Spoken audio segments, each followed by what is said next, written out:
pledge allegiance to the flag of the United States of America and to the republic for which it stands, one nation, under God, indivisible, with liberty and justice for all. Amen.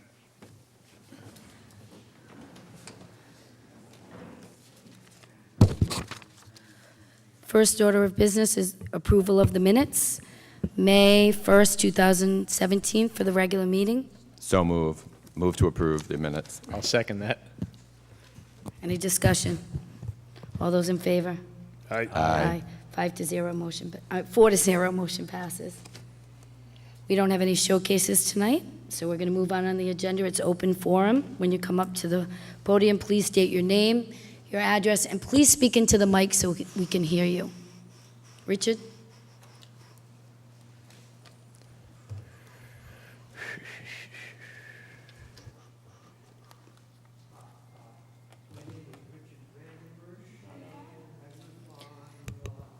Pull it down, Richard, so we can hear you. No, maybe it's not on. There you go. That does help, thank you. Okay.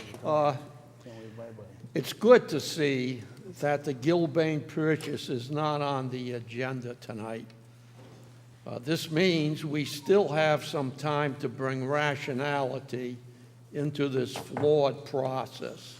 With a $5.8 million project cap, every dollar paid to Gilbane means $1 less for refurbishing a section of an old building into a library.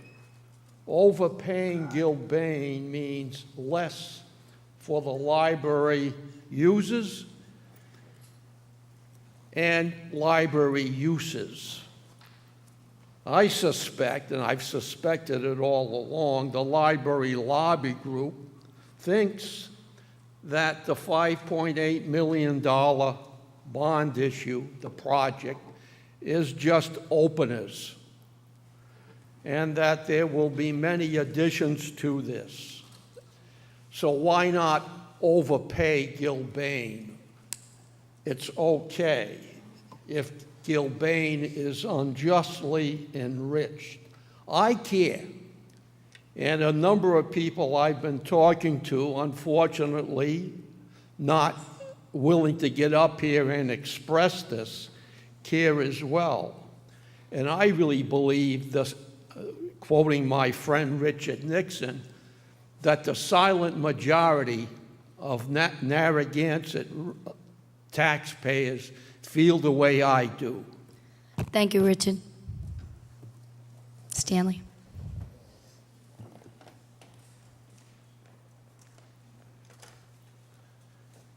Stan Wojciechowski, Narragansett. There was 1,000 people that worked at this research facility. They were pretty much geniuses, the smartest people in the corporation. And what I learned from them was failure was really a key to success. That is, recognizing failure. My boss had 19 years with the company, and he had 19 patents. But for 10 years, he was continually working on a process that was failing, continuous failure. Myself, I had 6 months, continuous failure, 80 trials, continuous failure. Finally, I had 6 patents pending, so that means 6 successes, they say. Well, after 2 years, there was only 1 success. So that means 5 of those failed. Again, failure. And the reason I bring up that recognizing failure, I heard that rental registration was the solution. Years ago, maybe 20 years ago, rental registration was the solution for our noisy people, students. And yet I hear today, or recently, we still have that problem. Obviously, it has failed because the people up here are still angry about what's going on and still pursuing a failed agenda. It hasn't worked, has it? If it worked, we wouldn't be arguing about this 20 years or 15 years later. I don't know how long it was. When is it time? When is it time to scrap the failure and move on to recognize the appropriate choice, the one that'll work? Who will do this? When will it happen? Is it right for us to keep on spending $200,000, I think it's $200,000 a year to support a rental registration system that doesn't work? How long will we do that? I think we're already in it for 20 years. Is that $4 million? I don't know. We spent a lot of millions of dollars on a failed system. We must recognize failure. That's the key here, and I'm begging you to recognize failure. And the first way to do that is find the next choice to pursue.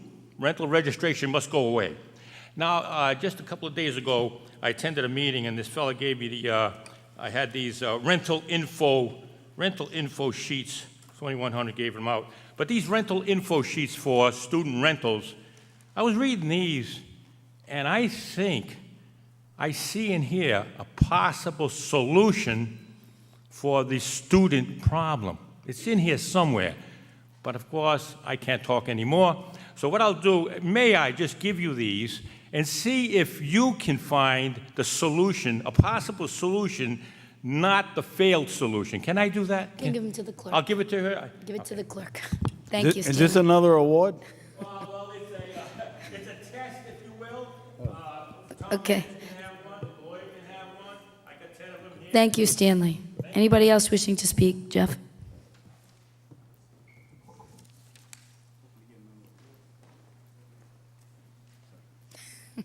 I'd like to take credit for planning this, but it just so happens. Jeff Datler, Village of Point Judith. I'm doing a follow-up on a workshop we had in January on rental registration.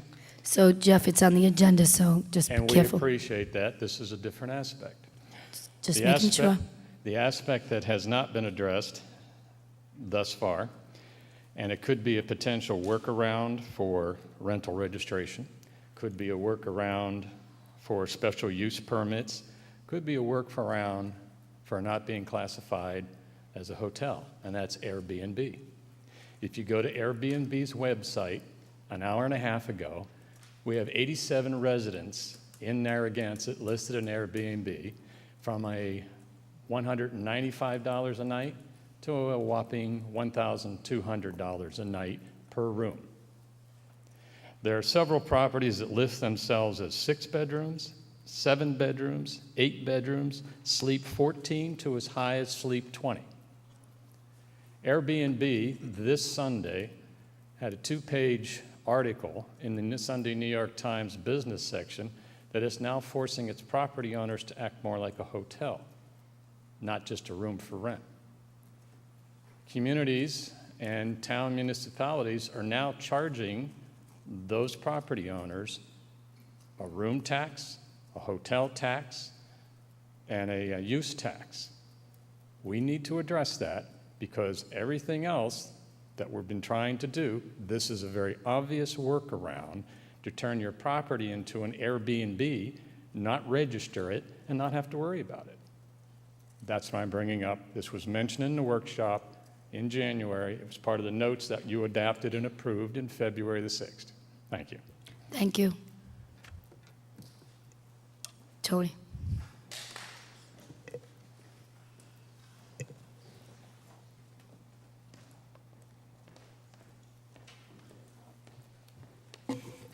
Thank you, Council.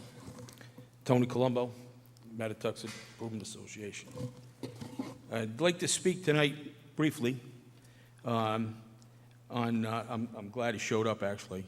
But I received a letter from one of our members, an elderly member, about 4 weeks ago, concerned about some trees and some foliage and stuff that would possibly fall on their house. They're an elderly couple, and I think most of the council knows, if they don't, but the Mattatuxet Beach is split in half. The town owns half. We own the other half. When the retention pond was struck, when that deal was struck some 15 years ago. So through this process, between our landscaper and the town, it's been maintained. It's up to snuff. My member came and asked if we could cut down some trees. Upon looking at the trees, they were ready to fall. They were that old, that decrepit and decaying. So at that time, I contacted the director of DPW, Mike DeChico, explained to him the situation. He met me down there that day, immediately. We surveyed the situation, we looked at it, and I know these guys are spread very thin, but to see an elderly couple so concerned about hurricane season coming up, I just want to give him the accolade that he needs and his crew. They came right down within 2 weeks. They took care of the project. They cleaned it up. They cut the trees down. The gentleman was super happy. The place looks beautiful. I just want to let you know, aside of the snow that we all know that they do, but I really want to thank him for his effort, and the guys that came and did it, they did a wonderful job. Thank you. Nice to hear. Nice job, Mike.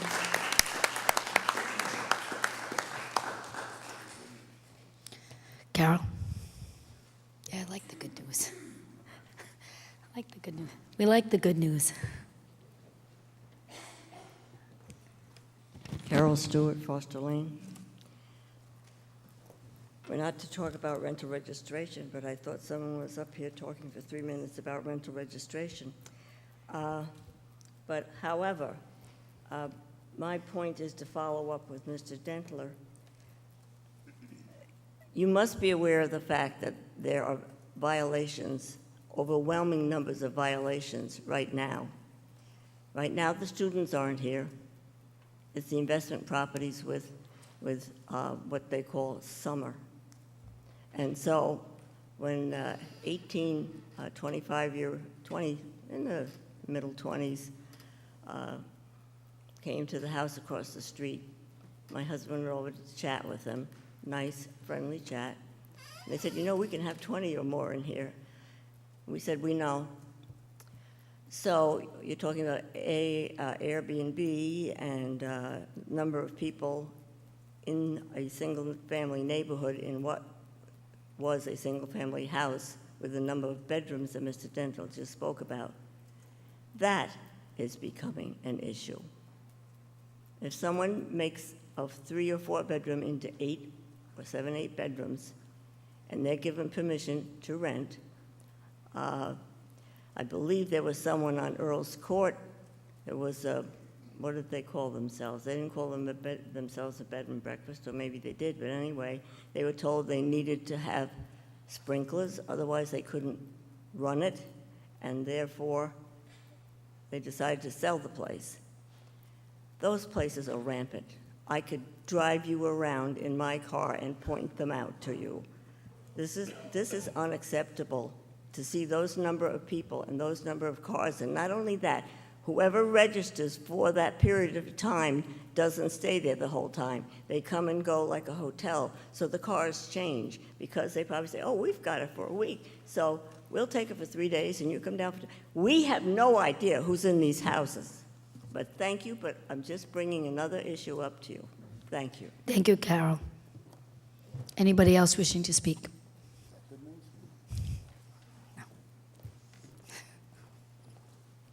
David Winter, Boone Street. I was reading the paper about this idea of moving the library down to Sunset Farm, and the first word that crossed my mind was ludicrous.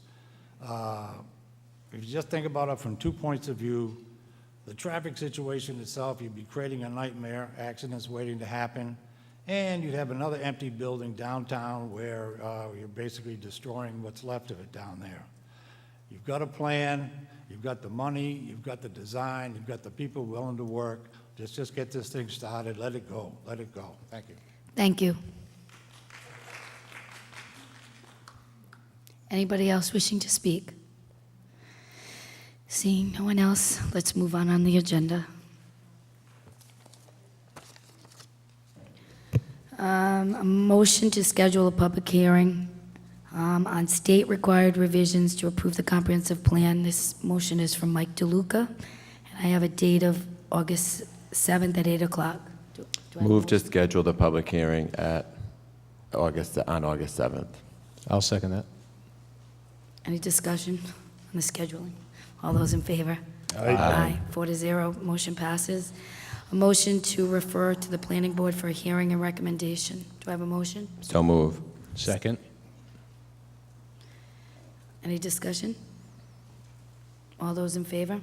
Aye. 4-0, motion passes.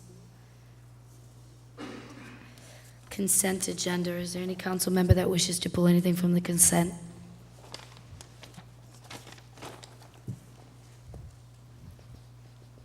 Seeing none. Any discussion on the consent? Okay, all those in favor? Move of move to approve the consent agenda. I'll second that. All those in favor? Aye. Aye. Aye. 4-0, motion passes for the consent agenda. Zipping right along. New business. Motion to approve the revisions of a job description for staff engineer. This motion comes from Sue Healy. So move. Second. Discussion. Anybody from the public? Hearing none, all those in favor? Aye. Aye. Aye, 4-0, motion passes. Number 12, a motion to authorize the town manager to sign a local public agency agreement with RIDOT for ADA improvements on Boston Neck Road in front of the town beach, subject to review and approval by the town solicitor. This motion comes from Jeff. So move. Second. Discussion. Any discussion from the public? Seeing none, all those in favor? Aye. Aye. I only heard 3. I said aye. I'm Okay, 4-0, ADA. just checking my votes, just checking. I approve the ADA. Motion, Compliant. motion 13, motion to introduce, read, and pass and accept as a first reading an ordinance and amendment of Chapter 78, Article 2 of the Code of Ordinances of the Town of Narragansett, Rhode Island, entitled Utilities, Water Rates and Changes, and this motion comes from the engineer. Jeff? So move. Second. Any discussion?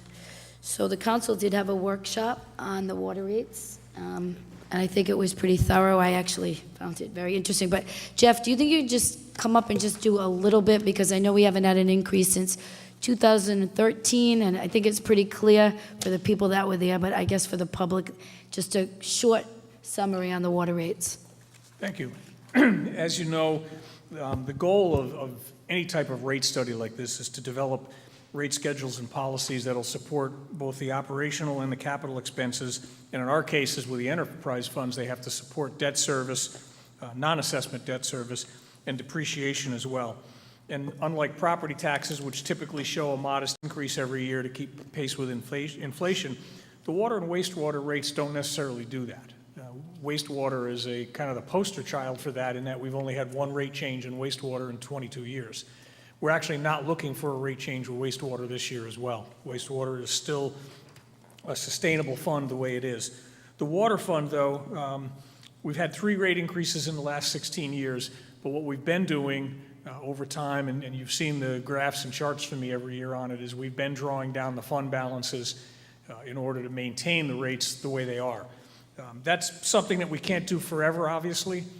The underground assets of the water fund as well as the wastewater fund are self-insured. So we need to maintain a certain level of reserves for water breaks and other disruptions that may happen in our system.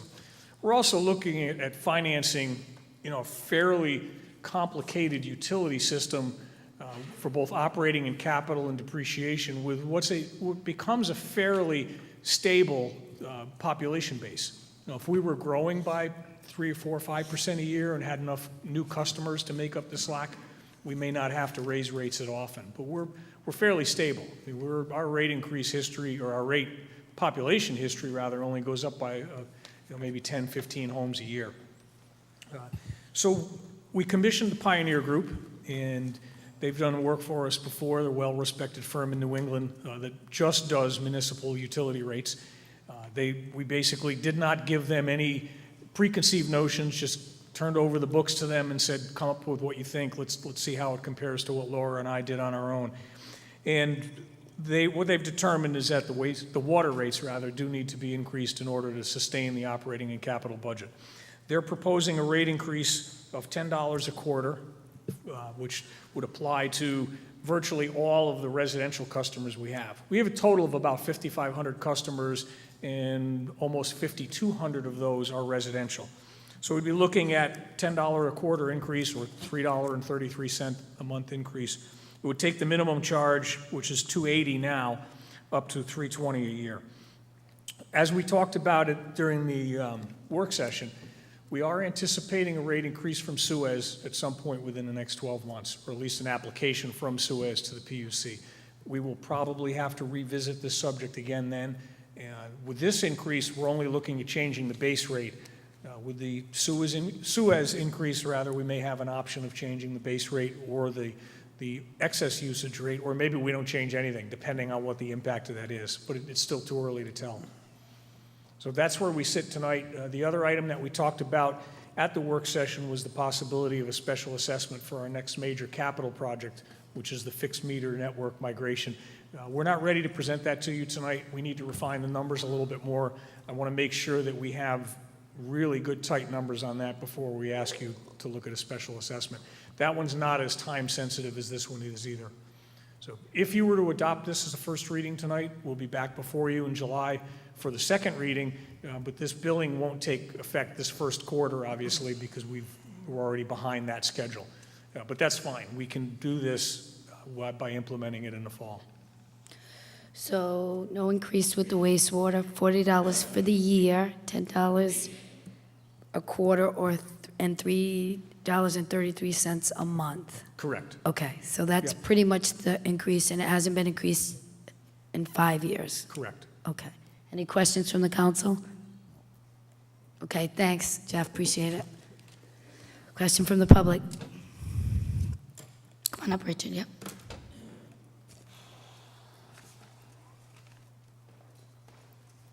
Concisely, in one word, privatize. I didn't even put the timer on yet, Richard. Stanley, come on up. Take your home time.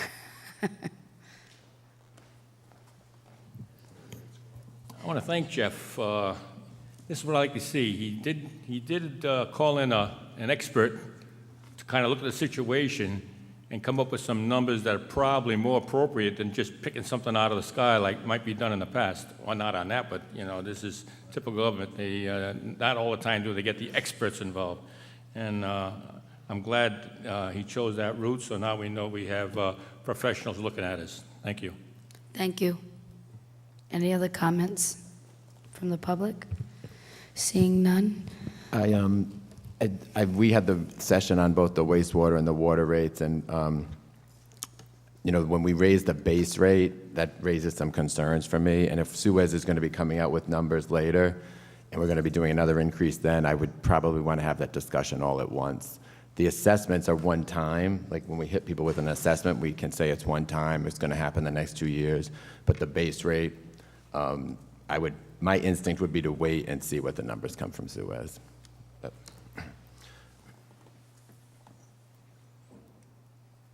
I'm good with it. Okay, so. Are we ready to take a vote? All those in favor of the first reading for the water rates? Aye. All No. those- 3-1, motion passes. Okay, the next one, number 14, a motion to introduce, read, and pass and accept as a first reading the resolution amending the official list of parking restrictions and regulations in the town of Narragansett in accordance with Narragansett's Code of Ordinances, and this comes on from the chief. Do I have a motion? So move. Do I have Second. Yep, sorry. Discussion. Matt, you probably can speak to this. Chief isn't here, but I know that this is a near and dear to your heart, Middle Road, so why don't you go? Well, what happened was it was incorrectly back a few months ago. I think there was something incorrect that was put on, and I went and with some of the people in the neighborhood went and checked out the situation. So basically, an eastward look, and if someone wants to correct me if I'm wrong, feel free to come forward. But there's a general rule on most of the roads that in the wintertime at nighttime, there's no parking on many of the roads. On this particular road, this is the westerly side of Middle Road. On the westerly side of Middle Road, this recommendation is to have no parking all the time on the westerly side so that emergency vehicles can come through. On the easterly side, we would maintain what's similar to most of the other roads in Eastward Look, which is that there would be no parking at nighttime in the wintertime. And so that's what this particular ordinance is designed to achieve. Perfect. Any other questions or discussion? Anybody from the public? Stanley? It's really a housekeeping item too, Scott. Chief said this is for that, yeah. I'm just curious on wintertime versus summertime. We have no parking on the wintertime, no parking on the summertime. Does it, I don't know what the difference is between winter and summer. Why are we discriminating between winter and summer parking? It means you can't park on a road in the winter, but we can in the summer. And the summer might be actually more crowded. I don't understand. Again, It's in response to the problem that there was more people parking overnight in the wintertime, I believe was the rationale, Stanley. So we're trying to fix the problem. I don't see that. In the summertime, actually, I would see the summer rentals are probably violate that thing a lot worse than the winter rentals.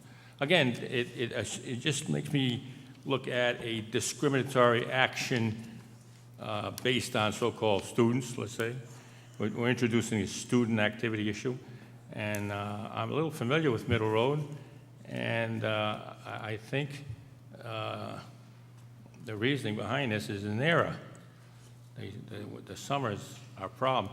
We should just maintain a parking on the right side because it is it was that way. I don't know why we're changing it. Winter or summer, yeah, we kind of need the parking on the road there. Once you've had it and all having to take it away, that's really hurts your quality of life issue. It's a quality of life issue. It's not always a so-called student issue. Not being able to park on either side of the street. I got 13 grandchildren. You know, once in a while I go down there, and I do spend a couple of weeks down there. And I can't, you know, I'm going to have 5 or 6 cars parked down there. So that means I'm okay, I guess, in the summer, as long as I don't do it in the winter. I just think that we got to look at this parking and not discriminate. We're going to have parking, fine, no parking, fine. But summer or winter parking, no parking, I'm not so sure is a valid discriminatory practice. Thank you. Thank you.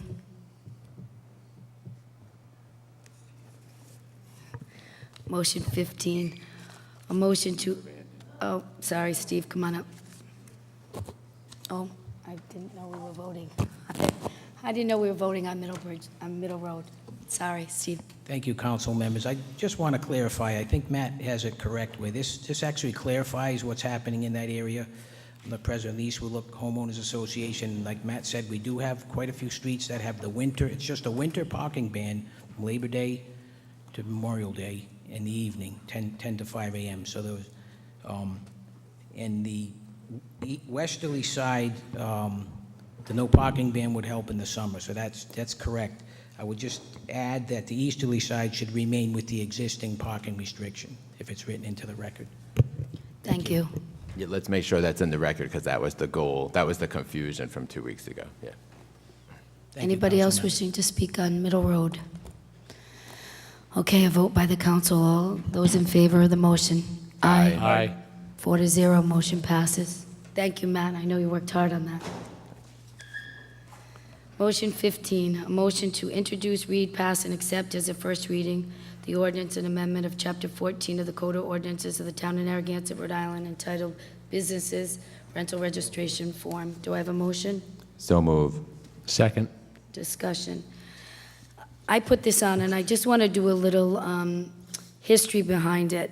So in 2015, Pam Nolan was the town manager at the time. She formed a working URI committee, and there was a subcommittee, a rental registration group that had worked on some recommendations. This council met with them in November, and they shared their recommendations to the council.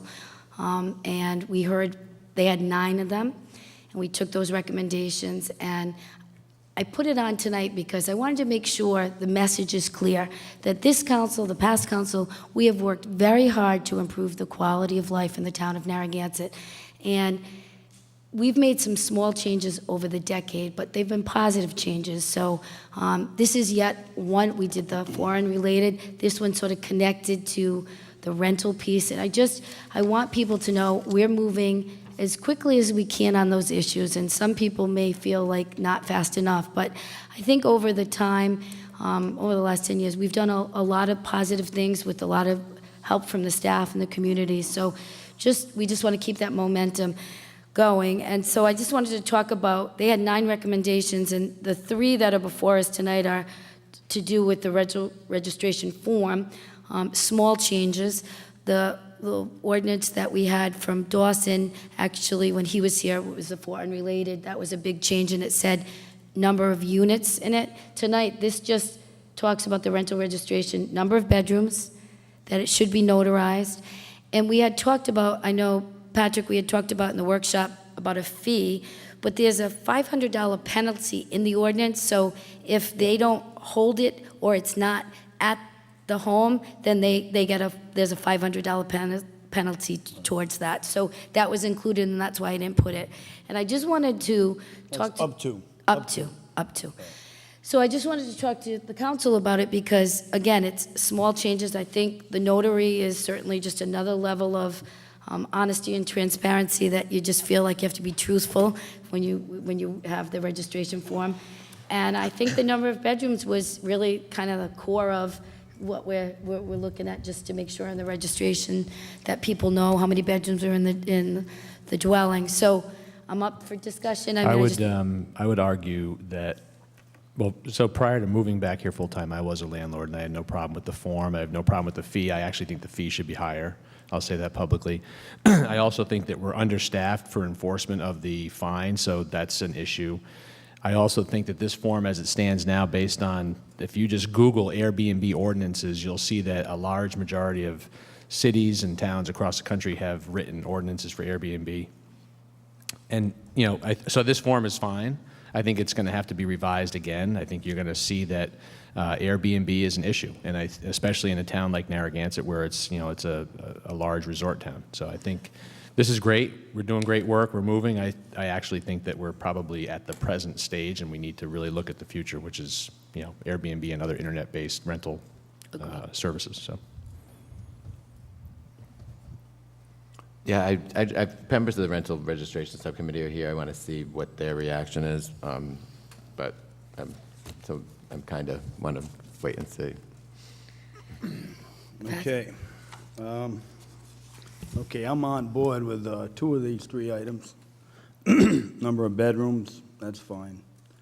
Posting the lease by the door, I think that's very important for firemen and safety, and certainly the building inspector to get a head count of what's going on in the building. But I am against the notary clause because there's already a paragraph statement for false statements on the bottom of the sheet. I think it's redundant, and I think it's an encroachment on property rights. Is there a notary in the building inspector's office? There is one, right? Yeah. Several, right. Well, I really don't see a need of it. I think it's redundancy, and I'm against that portion of this agenda. Patrick, just to be clear, too, up to $500, that includes the lease being outside or the information being Right. outside. That's already Right. in this present Correct. ordinance, just so you Correct. know. Oh, So yeah. it's not listed as one of the things I put That's down. fine. I see just- it. I see it right here. Okay, Yep, just yep. so you know it's in there. Understood. So you agree with everything except the notary? Except the notary. Okay, I mean, what's next? Go license the dog? They're gonna okay.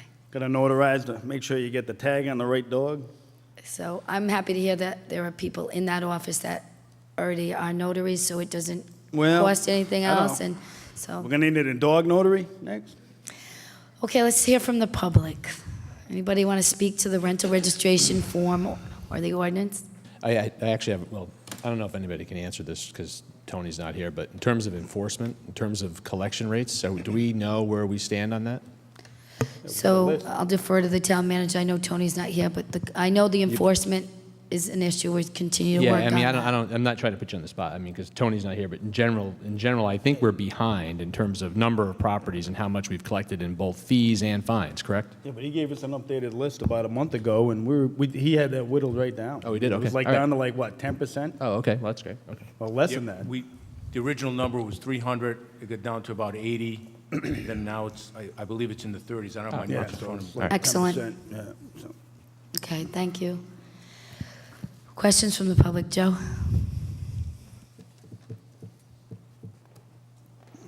Joe Lembo.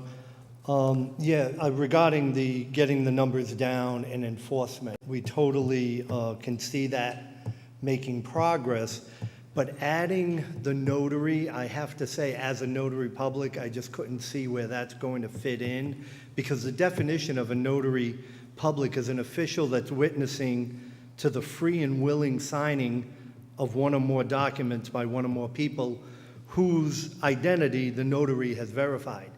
In our form right now, we have to sign that and attest to the fact that it is us.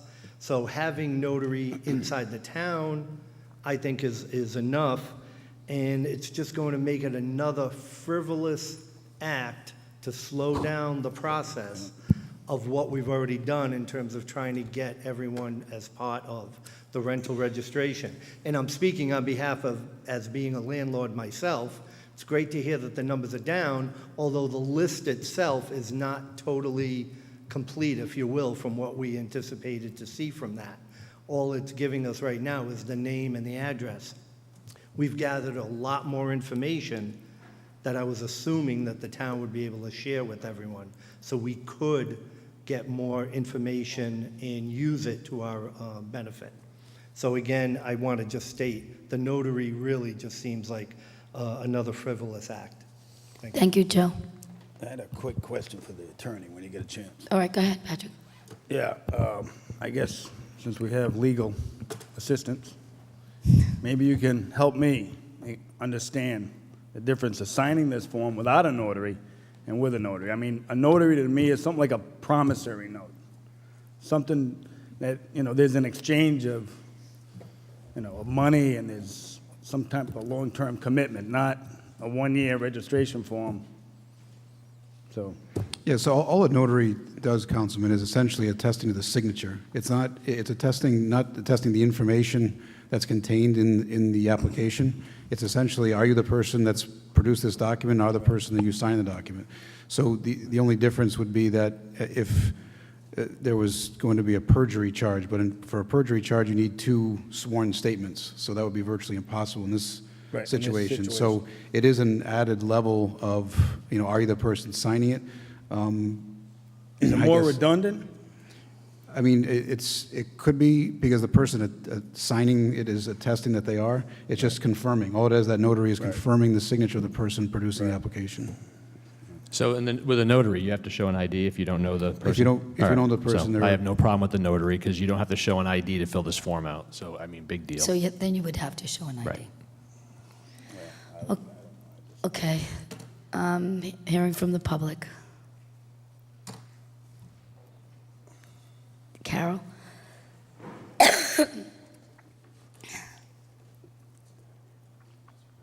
Thank you for putting this on the agenda. You Welcome. mentioned there were 9 suggestions, and at this point, it's been so long, but I recall back, I think it was early 2000s, when a couple of us discovered the rental registration law that had not been enforced. And so we did research on rental registration forms once the town realized, Mr. McSally at the time, that it needed to be enforced because it was on the books. So there were a lot of good examples from all over the country as to how they do it. This is simple. I'm glad to see that you're willing to improve it and change it as necessary. My one question, whether or not this should ever be addressed, where it says out-of-state landlords must have an in-state contact for the rental dwelling per Rhode Island general laws, I unfortunately don't have as good recall as I used to. But at one point, I recall seeing that in some instances, this is supposed to be someone who is a broker or has a license. What I'm getting at is that there have been instances when people in the past, and this doesn't happen a lot anymore, but it could arise again, would ask who is the person who's watching this house, because there's incidents and things going on that I don't like and should be reported. And when you call the person's name that the town has on the form, that person says, "What? I'm the one who's that they put down on the form? I don't have nothing to do with that." Maybe get him to notarize it. So I'm just wondering, what are the parameters for who signs it?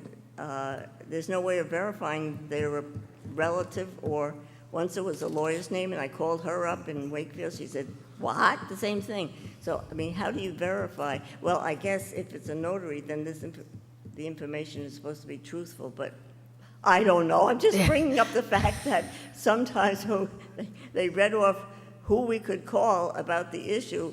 Those people didn't know they were listed. Thank you for that point, Carol. Pardon? Carol, I said thank you for that point. That's under Rhode Island state law, Right. to be a property manager, you Yes. don't need a real estate license. You don't. You don't What, need it. What do you need?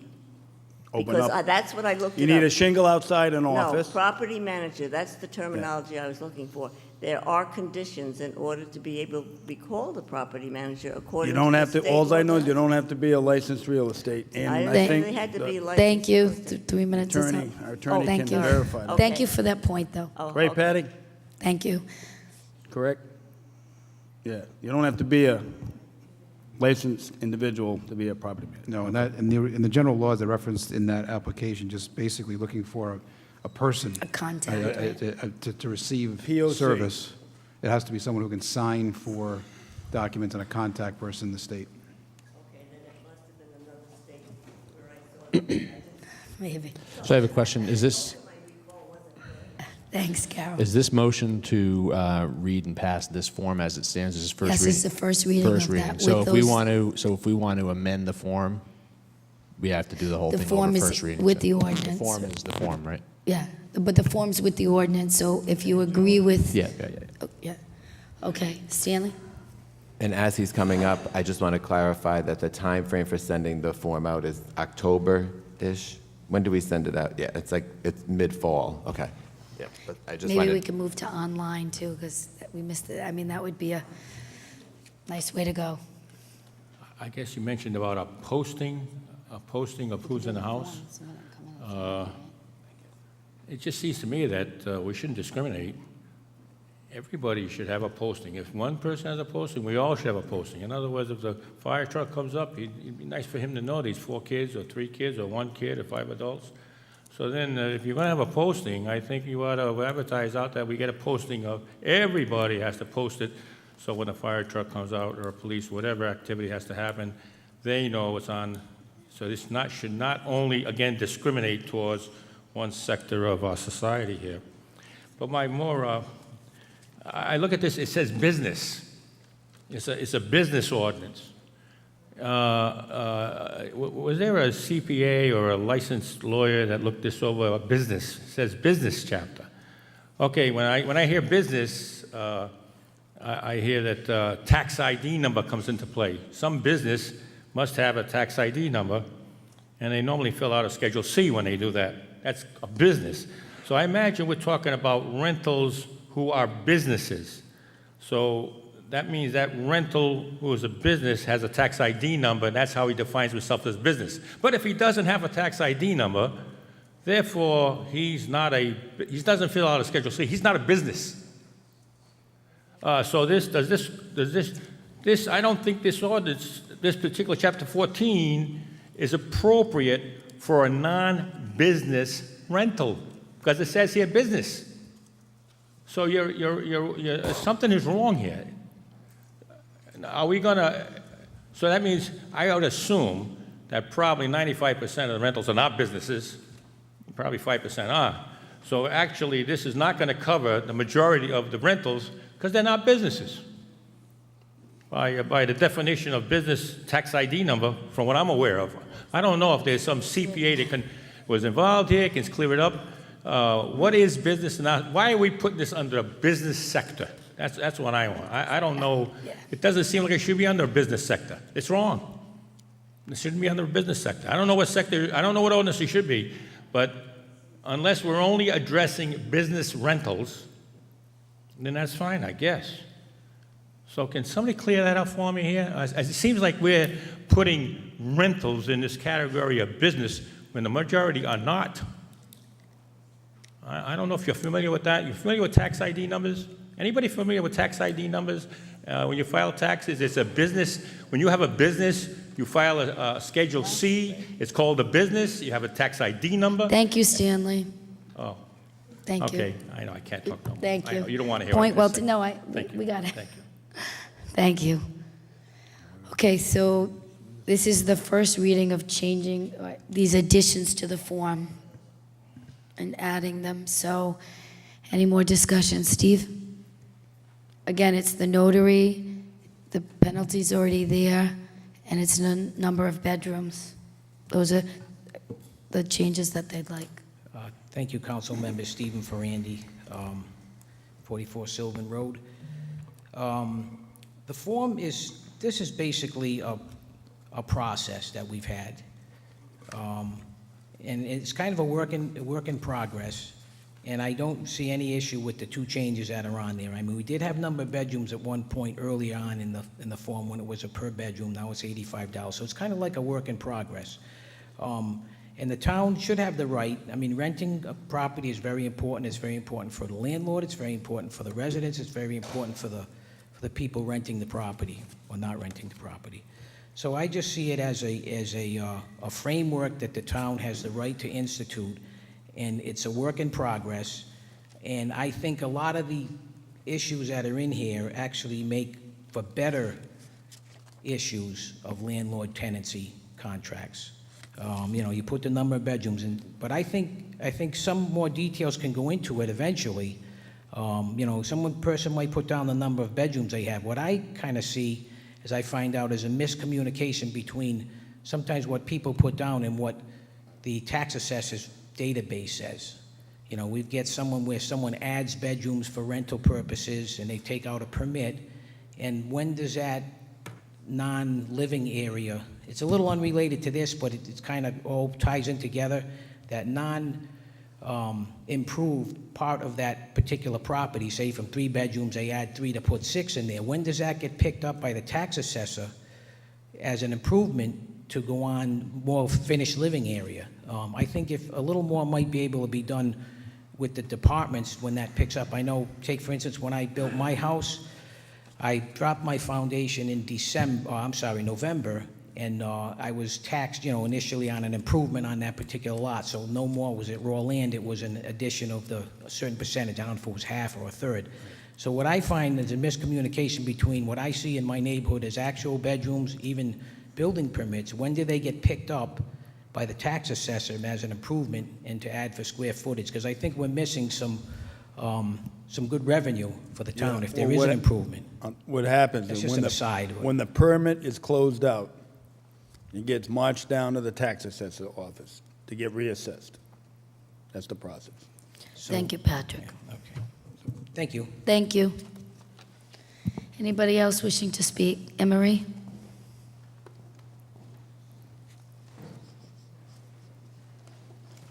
Good evening. Good evening.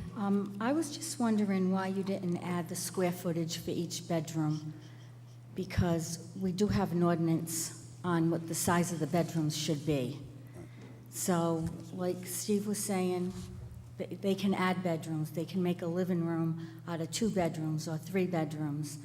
And there's no way of the town knowing that they're doing this. And if anything happened where there was an emergency at a house and we went there, that's when you find out that they've altered what they have down as bedrooms or whatever it may be. And also,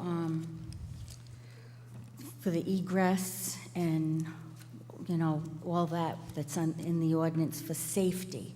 That's the main issue here, is safety of the tenants and transparency and honesty. The first meeting that we held about 2.5 years ago, one of the questions that one of the residents mentioned was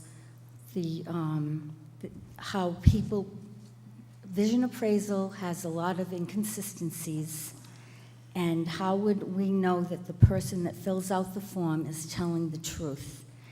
And the notary would just be like an insurance that the person is being honest. And that was the reason why we came up with the notary, because it's a little bit more important when something is notarized than if it's not.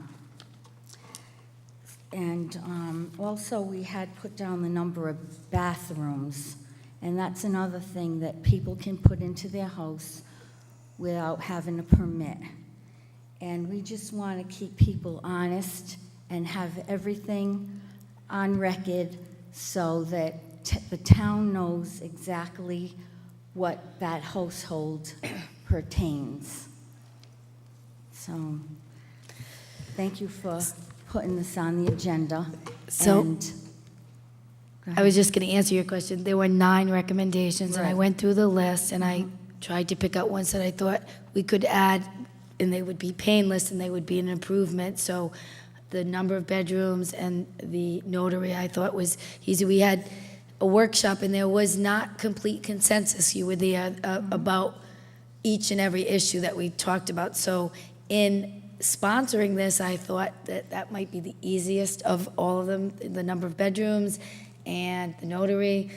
So I just selected 3 of the 9. The other ones, I thought were a little more, the square footage, the number of bathroom, type of rental, property owner's address, phone number and email information, home inspection, parking, spaces provided. There was a whole list. So I picked the ones I thought I could get past that would be easy and it'd be an easy improvement.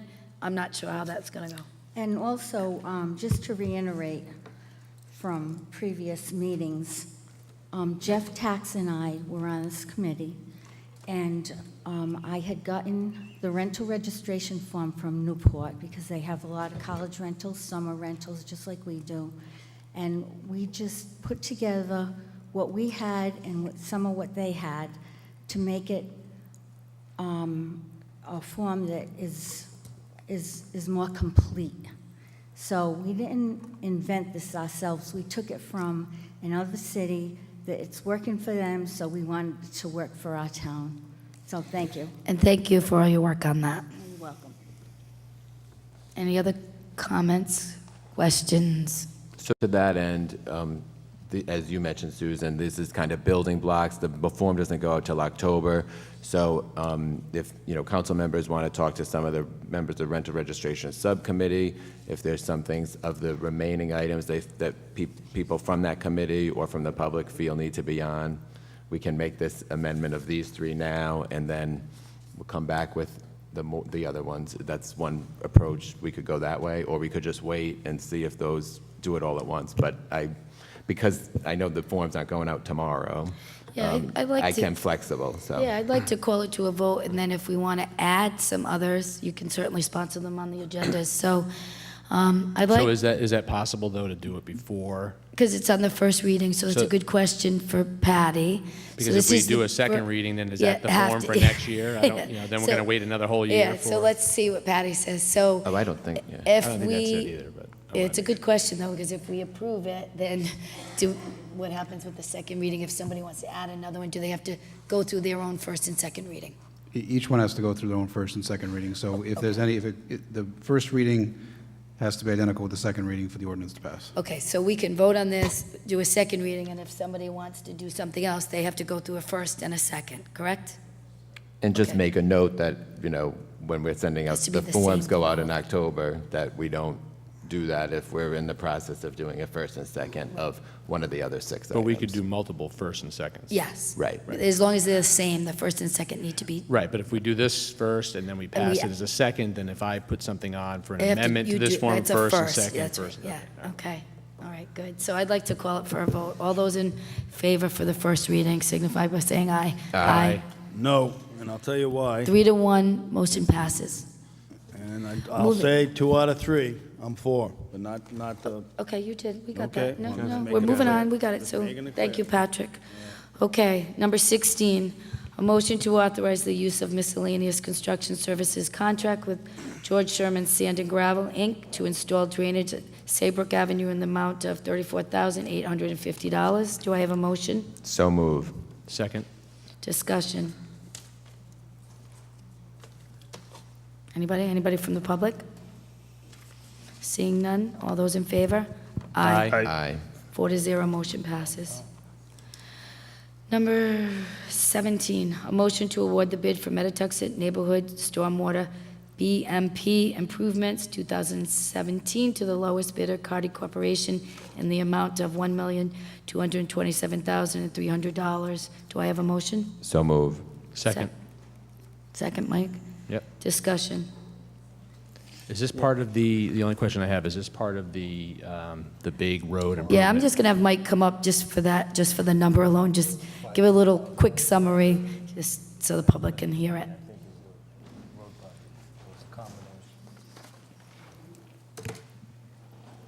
Good evening. This is a DEM grant that was awarded to the town last year, $500,000 matching grant. So this project is stormwater quality for the Narrow River, but built within that project, we'll also be reconstructing these roads with that. So $500,000 match up front, we get $500 back at the end of the project, so it's half of the cost at the end. Thank you. Any questions from the public? Any more questions from the council? All those in favor of the motion? Aye.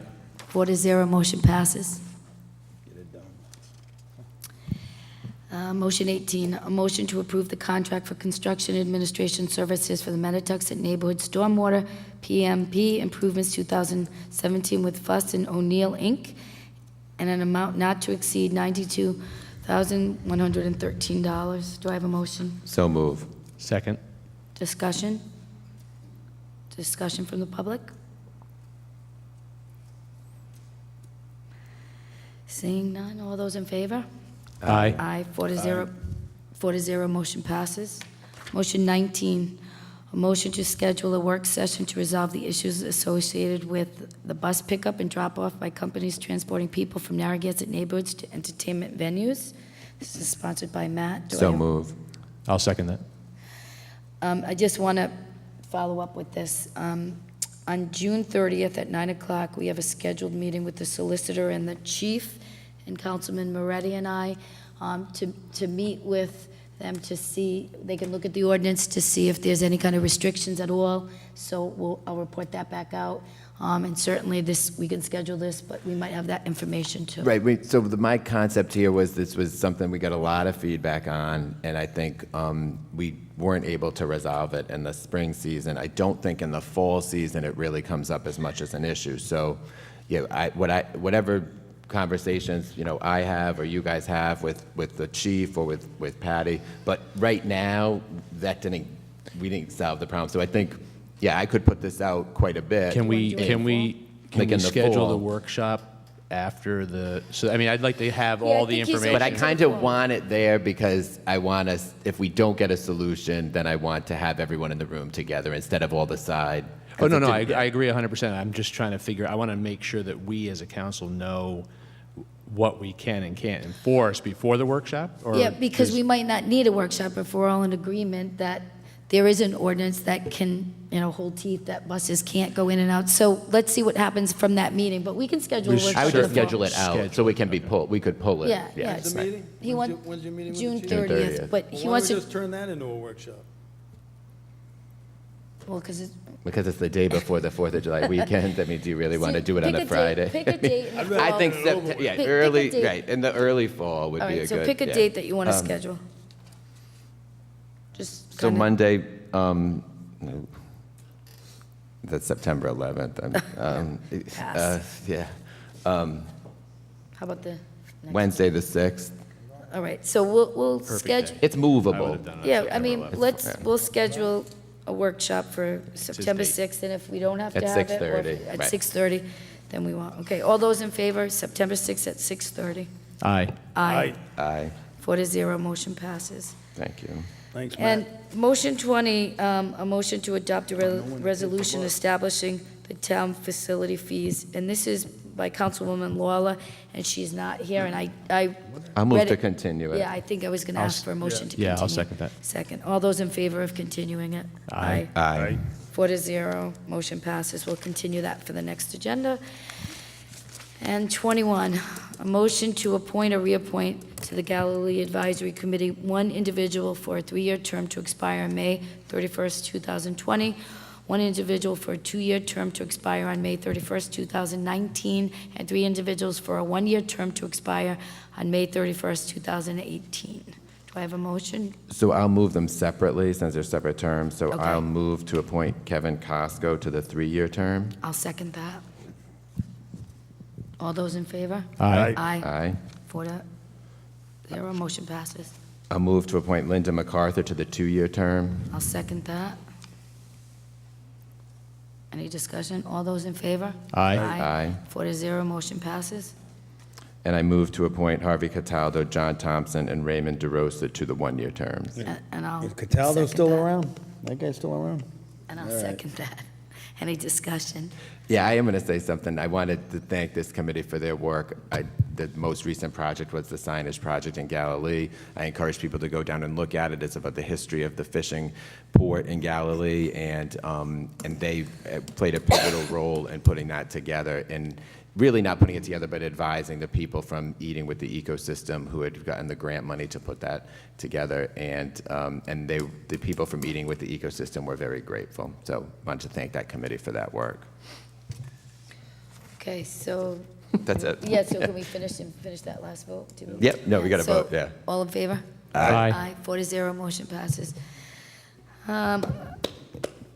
A motion to retire to executive session of the town council at the end of the June 19th, 2017 town council meeting in accordance with Rhode Island laws 42-46-4, 42-46-5, to discuss collective bargaining regarding Rhode Island Laborers District Union Public Service Employers Local 1033 and AFSCME, AFL-CIO Local 94, and appoint J. Patrick O'Neill as clerk pro tem. So Roll moved. call, all right. Roll Second, I'll second that. call. Okay, second. Mike Moretti, aye. Patrick Murray, aye.